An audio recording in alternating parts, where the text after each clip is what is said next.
जी sir, एक और मुद्दा आपके साथ में डिस्कस करना चाहूँगा लाल किताब का। लाल किताब सच में अगर आप किताब लेने भी जाए तो उसका फ्रंट पेज लाल कलर का होता है और इसको फॉलो करने वाले लोग भी बहुत पुराने हैं और उनका मानना भी ऐसा है। कुछ लोगों की प्रेडिक्शन उसमें भी बहुत बढ़िया आती है। लाल किताब के उपाय इस नाम से वो ज़्यादातर मार्केट में फेमस है। तो लाल किताब और केपी एस्ट्रोलॉजी का क्या संबंध? देखिए, लाल किताब जो है वो रूपचंद जोशी जो थे, उन्होंने 1940s-50s में ये बुक बनाई थी। काफ़ी गूढ़ और रहस्यमय बुक है। जैसे फ्रांस में एक फ्रेंच थे एस्ट्रोलॉजर नोस्ट्राडेमस जी, काफ़ी गूढ़ भाषा में उन्होंने लिखा है। यहाँ पर भी कुछ ऐसे ही लिखा है। लाल किताब को हम प्रेडिक्टिव बुक नहीं बोल सकते, वो उपायों वाली बुक है। ज़्यादातर हमारे पास जब कोई नेटिव आता है, वो टेंशन में होता है, वो ये जानना चाहता है कि मुझे उससे किसी भी चीज से रिलेशन नहीं है, ना वो किसी योग को सुनना चाहता है, ना कोई दोष को सुनना चाहता है। वो चाहता है कि मुझे उपाय बताइए। जेमस्टोन्स, पूजा, हवन, होम हवन एक उपाय है और लाल किताब भी एक उपाय है। अब लाल किताब को केपी, वैदिक या कोई दूसरी एस्ट्रोलॉजी ज्यादातर फॉलो नहीं करती, ना ही कोई इतना अच्छा रिकॉग्निशन उनको जी, क्योंकि उसमें तो लग्नेश वगैरह कुछ लग्न कुंडली जैसा कुछ नहीं होता है। 300 हमने सुना है कि वो मेष लग्न को ही फॉलो करते हैं, यानी हर एक लग्न मेष लग्न से देखा जाता है। देखो, उसमें कैसा है, मैं लाल किताब को क्रिटिसाइज तो नहीं कर सकता हूँ, पर हमारे हाथ में जी ये जो पर्वत है, हमारे हाथ के पर्वत, ये भी एक कुंडली है, ये कभी बदलने वाले नहीं है जी।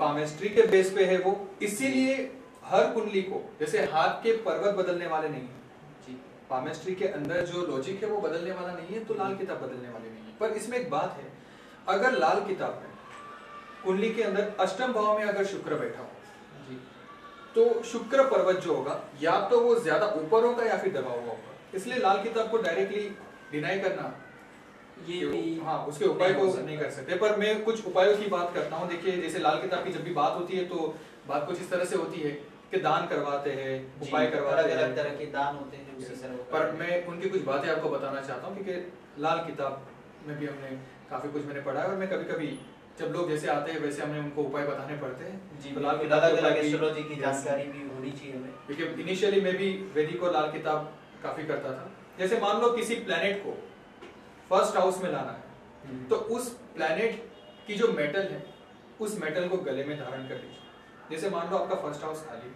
आपको मंगल को वहां लाना है। अच्छा, तो चांदी की चेन में एक चांदी का चौरस टुकड़ा 2 इंच का आप गले में धारण कर लो, तो ये माना जाएगा कि मंगल फर्स्ट हाउस के रिजल्ट्स देने के लिए, मंगल फर्स्ट हाउस के रिजल्ट देता है। वैसे ही मान लो अगर सेकंड हाउस में किसी प्लेनेट को लाना है, तो उस प्लेनेट की जो चीज है उसको मंदिर या गुरुद्वारा में दान कर दीजिए, तो वो प्लेनेट सेकंड हाउस के रिजल्ट देगा।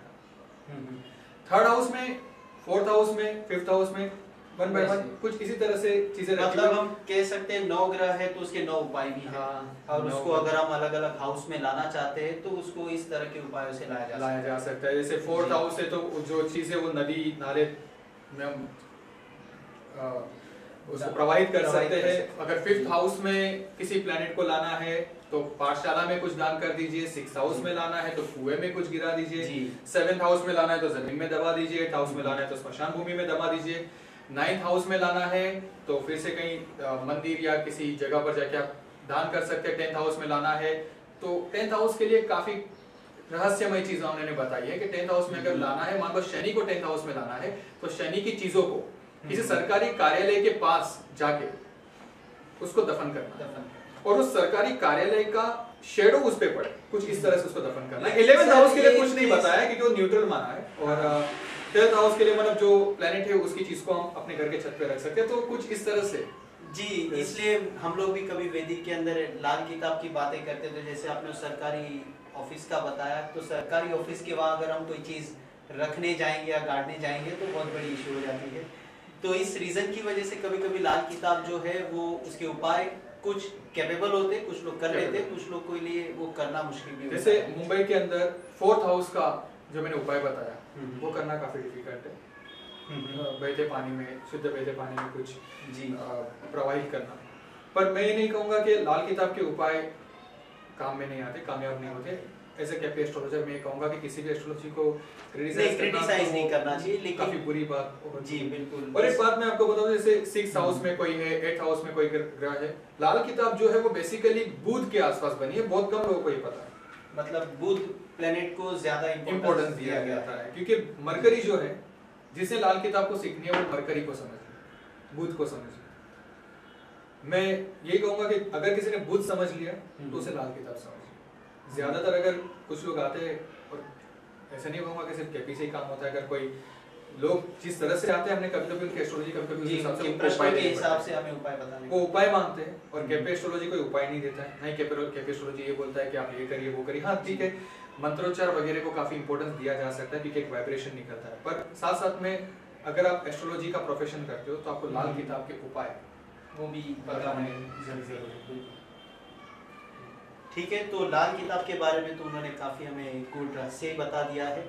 और मैं एक बात बताना चाहूँगा कि विशाल एस्ट्रोलॉजर विशाल जो है वो केपी के अलावा लाल किताब के बारे में भी बहुत उम्दा ज्ञान रखते हैं, और वो अपने इंस्टीट्यूट में केपी के अलावा लाल किताब के ऊपर भी लेक्चर्स लेते हैं। इनके वीडियो लेक्चर्स भी होते हैं और उनके क्लासरूम कोचिंग्स भी होते हैं, ऑनलाइन कोचिंग। जी ऑनलाइन कोचिंग।